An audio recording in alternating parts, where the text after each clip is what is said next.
ঈগলের মতো সাহস করে সম্পর্কের সুতোগুলো এক এক করে নিজেই ছিঁড়ে ফেলতে হয়। মানুষ মুখ ফুটে সুখ বলে, নিজেকে সুখী দেখায়, কিন্তু মানুষ মুখ ফুটে দুঃখ বলে না, যতক্ষণ না কেউ তা ভীষণ বায়না করে জানতে চায়।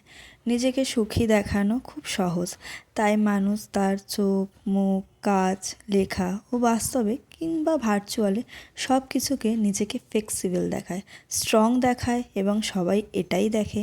কিন্তু দুঃখ দেখানো কঠিন, দুঃখ জানানোও কঠিন। দুঃখ সবাইকে বলা যায় না, মন খারাপের কারণ সবাইকে বলা যায় না, কেমন আছির জবাবে সত্যি ভালো নেই এটাও লেখা যায় না। দুঃখ বলার জায়গাটা কমফর্ট জোন হতে হয়, শোনার আকুতি থাকতে হয়, হাতে সময় থাকতে হয়, ধৈর্য থাকতে হয়, চোখের শীতলতা থাকতে হয়।